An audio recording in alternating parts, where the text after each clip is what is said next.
Tonight we are continuing in our series titled, Who Am I? We're seeking to live out the truths of Scripture, the truths of who God says that we are, because I believe, Kelly and I were talking about this months back, but I believe the most important thing for us to know is who we are. Our identity is so important for us to not only know, but also for us to believe. And so we've been looking at different characters in the Bible, and tonight we're going to be looking at Joseph, and this is going to be found in Genesis 45. So if you have a Bible, turn your way to Genesis at the very beginning of the Bible. This is near the end of it. Look for the big number 45, and that's where we're going to be. I love movies that have plot twists. Do you know what a plot twist is? A plot twist is when everything is going in one direction and then it takes a unpredicted, wild, no one saw it coming turn, and then everything thereafter completely changes. Probably the most famous plot twist of all time in cinematic history is in Star Wars Episode 5. And I know we have Star Wars fans in the room, and we can all agree at least that Episode 5 is the best movie. Yeah? Yeah? Okay, awesome. Original trilogy is probably the best. Let's just say that, okay? All right. Well, for those unfamiliar, I'm about to give you a big spoiler, but this movie's been out for like 45 years. But Luke Skywalker's training to become a Jedi. And he's training to become a Jedi because his father was a Jedi. And he was told by Obi-Wan Kenobi that his father was killed by Darth Vader. And so we get to the end of the movie, and Luke and Darth Vader are squaring off. And Darth Vader says to Luke, Obi-Wan never told you what happened to your father. And Luke's like, yes, he did. He told me you killed him. And then, of course, Darth Vader with like the most awesome line of all time. No, I am your father. That's pretty good. He actually says, that's what he says. He doesn't say, Luke, I am your father. A lot of people think that's what he says. It's not. But boom, right there, plot twist. Everything changes. You're like, wait, that's his dad? Like, that is a complete change of events. The story of Joseph in the Bible, the guy that we're going to be looking at tonight, his life is full of moments like that, of plot twist moments like that. We can find his story from Genesis 37 all the way to Genesis 50. We're going to be focusing on Genesis 45 tonight. But I'm going to give you guys a recap leading up to his story, or leading up to where we are in chapter 45. So Joseph is the favorite child of his father, Jacob. Joseph, he can interpret dreams. That's one cool feature about him. He says to his older brothers, he has a dream one day that he's going to be ruling over his brothers, and he tells them that, and they're like, get a load of this guy. And then his dad gives him like a special coat to like signify that he's the favorite child, and so the older brothers are like, all right, we got to do something about this Joseph. So they're like, let's kill him. But they didn't kill him. Instead, what they did was they sold him into slavery, because for them, they're like, well, we're not going to get any gain out of just killing him. So let's sell him into slavery. Let's take that coat, let's put some animal blood on it and kind of pretend like he got, eaten by an animal. This is all true, by the way. I'm not making this up. And so he's like, all right, we'll sell him into slavery. And then he gets sold into slavery to a man named Potiphar. He's working his way up at Potiphar's house. Turns out then that Potiphar's wife, she wants to sleep with Joseph. And Joseph's like, well, I'm not going to do that to my master. I'm also not going to do that to God. And then in a moment where she tries to advance on him, he runs away. He flees. He's like, I'm not doing this. I'm running away. Well, she got a grab of his coat when he ran away, and she shows it and says, oh, he abused me, he hurt me. So Joseph then gets thrown into jail. Now Joseph's in jail, and he meets different people, and one of the people that he meets is someone who works for the Pharaoh, and Pharaoh says that he's been having some dreams and he needs help interpreting, so of course, Joseph helps him interpret it. Turns out Joseph was right. There was a famine that was coming, and Pharaoh didn't quite know what the dream was about. This is in Egypt. So Joseph gives Pharaoh some help to understand that, and then he puts him as second in command in all of Egypt, the most powerful nation in the world at the time. And so Joseph, now after being sold into slavery by his brothers, is now second in command. in one of the most powerful nations in the world. And like I said, there was a famine. So he said, we need to store up food for 7 years for a famine that's going to be coming for 7 years. And he was right. The famine hit. They had all the abundance. So all the nations in the world were coming to Egypt to get food. In year 2 of the famine, plot twist, Joseph's brothers show up. The same guys who 22 years prior sold him into slavery, originally wanted to kill him, are now standing in front of Joseph wanting food. And they don't recognize that it's Joseph, but Joseph recognizes that it's his brothers. And that's where we pick up right here in Genesis 45. So if you have a Bible, look at Genesis 45, and you can also look at it up on the screen as well.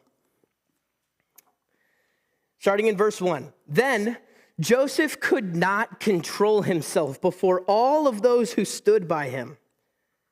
He hasn't seen these guys in like 22 years. He cried, "Make everyone go out from me." So no one stayed with him when Joseph made himself known to his brothers. And he wept aloud so that the Egyptians heard it, and the household of Pharaoh heard it. And Joseph said to his brothers, I love this line, "I am Joseph." He probably said it just like that. "Is my father still alive?" But his brothers could not answer him, for they were dismayed at his presence. Imagine being his brothers who you're like, they probably forgot that Joseph even existed, if we're being honest. And yet Joseph, the very same brother that they wanted nothing to do with, is now the Lord over them, about to give them food. And he's like, "Hey, I'm Joseph. Is dad still alive?" And they're like, "Oh, dad's still alive. He's going to kill us." That didn't happen. You could keep reading it for yourself. Anyways, all right. Verse 4. So Joseph said to his brothers, "Come near to me, please." And they came near. And he said, "I am your brother Joseph, whom you sold into Egypt. And now do not be distressed or angry with yourselves because you sold me here. For God sent me here before you to preserve life. For the famine has been in the land these 2 years, and there are yet 5 years in which there will be neither plowing nor harvest. And God sent me before you to preserve for you a remnant on earth and to keep alive for you many survivors. So it was not you who sent me here, but God. He has made me a father to Pharaoh and a lord of all his house and ruler over all the land of Egypt." There's so much that we could talk about, even in the life of Joseph. And we're going to kind of bounce around in his story. But something that I want to focus on is a key word that Joseph says 3 times when he's speaking for the first time to his brothers. It's the word sent. He says, "God sent me here." Now, you see, Joseph, he could have been bitter. He could have been angry. He maybe even felt that, but he could have acted on it toward his brothers. He could have killed them. He could have thrown them into jail. But he has a different perspective. He has a godly perspective. He has a providential perspective. Remember, we've talked about God's providence, that God works all things for our good if we love him and we trust in him. And so what we're going to do now is look at some of the questions that Joseph may have been asking himself and see what wisdom we can get from that. The first question that I'm sure Joseph asked himself when his brothers showed up to him was, what on earth is God doing? What on earth is God up to? Have you ever asked yourself that question? What on earth is God doing right now? I've asked myself that question. I've asked myself that question recently with situations and circumstances going on in my life that some of you guys even know about. I'm like, why would God allow this to happen at this time? Why couldn't this thing happen to someone else? Or maybe you've said, why is this thing happening to me? And then that person over there is having nothing happening to them when they really do deserve something bad happening to them. You know what I mean, God? And God's like, that's how God acts, by the way. The thing is, for Joseph, imagine he's like, I thought I was free from my brothers. I'm living a good life here in Egypt, and now these brothers who wanted nothing to do with me are now in front of me, and it's like, what are you doing, God? Well, something that we need to understand is this, and you can write this down. God works in mysterious ways. God works in mysterious ways. Now, when I say mysterious, I don't mean like a Scooby-Doo mystery where it's like, okay, how are we going to figure out how everything's working together? When the Bible talks about a mystery, there's two things that it could be talking about. The first one is a something that was hidden in the past, but now revealed in the present. So, for example, the most clear mystery in the Bible is Jesus, because throughout the whole Old Testament, God is talking about this Messiah, this promised one who's going to come and deliver the people from their sins. Well, we know that that's Jesus, so the mystery's been revealed. But that's not what I'm talking about here. What I'm talking about is there are simply things that God does that we cannot and will not understand. You'll see this up on the screen, Ecclesiastes 8:17. Solomon, who's the wisest man who ever lived, God said, I will give you anything you want. And he said, I want to be wise. This is what he said about a mystery, that God works in mysterious ways. He says, then I saw all the work of God, that man cannot find out the work that is done under the sun. However much man may toil in seeking, he will not find it out. Even though a wise man claims to know, he cannot find out. So if the wisest man who ever lived says, yeah, sometimes I just don't really know what God is doing, what makes us think that we're going to have God figured out? Now, at the same time, that doesn't mean that we just live our lives in such a way where we're like, well, I can't figure out God, so it doesn't really matter the way that I live, because that's not even how Joseph lived. If we look at the pattern of Joseph's life, he continued to live for God even when he didn't know what God was doing. We can often run into situations in our life or ask ourselves questions, things like, how come I grew up in a home that didn't have both of my parents? Why did my friend betray me or leave me? Or why did this loved one die at the time that they did? Why was I born into the family that I was born into? Why do these people keep getting blessed? And then why do I keep suffering? What's going on? Well, something that we can learn from Joseph's life is that, yes, God works in mysterious ways. God works in ways that we cannot understand. But also, he works in very plain ways. And when we live for him, he will bless us. And it might not make sense at the time, but let's look at the life of Joseph. There's 4 lessons from Joseph's life asking this question: how do I live for God when I do not understand what he's doing? How do I live for God when I do not understand what he's doing? The first one is this: I flee from sexual sin. You see, I was telling you before about the story of Joseph and Potiphar's wife. Well, because Joseph was being faithful to God and also faithful to his master, you see, Joseph, no one else was around. I'm sure this woman was beautiful. The Bible even describes Joseph being handsome. And so it's like, yeah, maybe he could, do a few things here and there. No one would ever know. But the thing about Joseph is that he's like, I'm not gonna do this and sin against God. I'm not gonna break the design that God has for sex and sexual things. So he runs, he flees, he gets away from it. Of all the sins in the Bible, the only sin that we are told to flee from and run away from is sexual sin. The reason why is because it's damaging. It's not only damaging to you, but it's damaging to other people, because it damages the way that you see other people and the way that you interact with other people and the way that you objectify other people. It also breeds lying and dishonesty, because so often we want to hide those things. It also will lead to discontentment, because if you're finding all of your fulfillment in sexual gratification, you're going to come to find at some point or another that's not what life is all about. And so if you've built your life on that, your life's not going to be that enjoyable. And I'm not saying this as some, oh, you got to live this way, whatever. I'm saying this as someone who didn't flee from sexual sin and has seen it tangibly damage my life. And so I'm saying this to you guys from a place of love and The Bible is true. When it says flee, it means flee. Don't even give it the time of day. Do you want to know God's plan for your life? Do you want to know God's will for your life? Right? Do we want to know that? I think we do. Well, the Bible tells us. Look, 1 Thessalonians 4:3, you'll see on the screen. For this is the will of God, your sanctification. Sanctification means becoming more like Jesus. How do I do that? That you abstain from sexual immorality.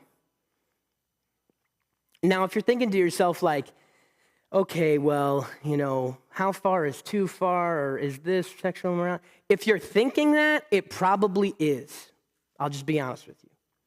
Now, if you are struggling with these things and genuinely struggling and I don't want to do this, I want you to know, from me right now, I love you and I want to walk with you through this. I know what it's like to go through this, and I've seen the damage that it's caused my life, and I know that our leaders would be happy to talk to you about that as well. We care about you, we love you, and we want to see you have a thriving relationship with Jesus. And we can learn a lot from Joseph's life. We can also learn a lot from the Bible, that with Jesus, there's true life found. So, flee from sexual sin. Next 3. The next one is be honest.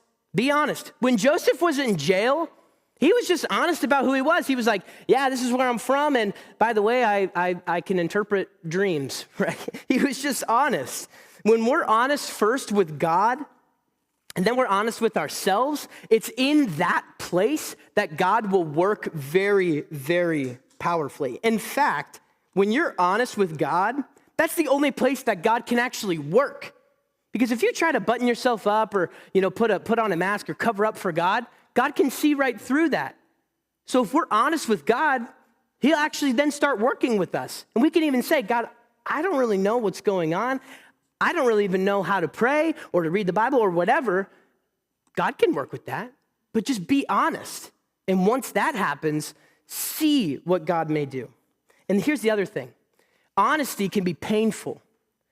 I know this because if you have a habit like I had in the past of lying and dishonesty and cover-ups and building up walls, when you're being honest, it feels really uncomfortable. When we're actually created for the exact opposite, where honesty is actually a very good thing for us. So it might be painful at first, but there's healing found in that. Next, stay humble. You see, Joseph never thought that he deserved better. He never thought man, my brothers are the worst in the world. Maybe he thought that, but he wasn't I deserve better than this. He was just staying humble and following God throughout the whole thing. And then when he got elevated to a position of leadership, he wasn't yeah, this is right for me. No, he stayed humble. And seasons of suffering and hardship in your life, they will humble you. But you have a choice. Are you going to say, yeah, I did that on my own? Or are you going to say, God, thank you for carrying me through this hard and difficult time? Look at this verse on the screen, James 4:6. God opposes the proud but gives grace to the humble. God, he opposes the proud. He says, I don't want anything to do with you if you think that you got it all together.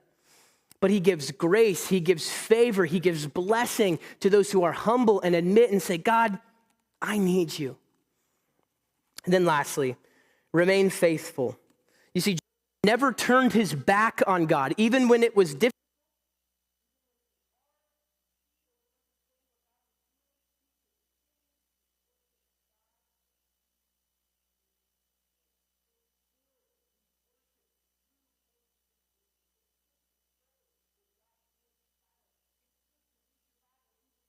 Want to read your Bible, because it's in that moment where God could actually reveal himself in a more powerful way than you would have if you weren't going through that pain or that season.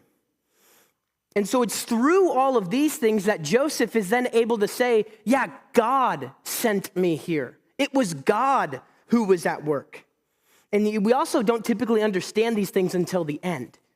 But what we can know, what we can do, we can flee from sexual sin. We can be honest. We can stay humble. We can remain faithful. And then it's through that then, Lord willing, we'd be able to get to the end and say, yeah, God was at work there for sure. I know he was.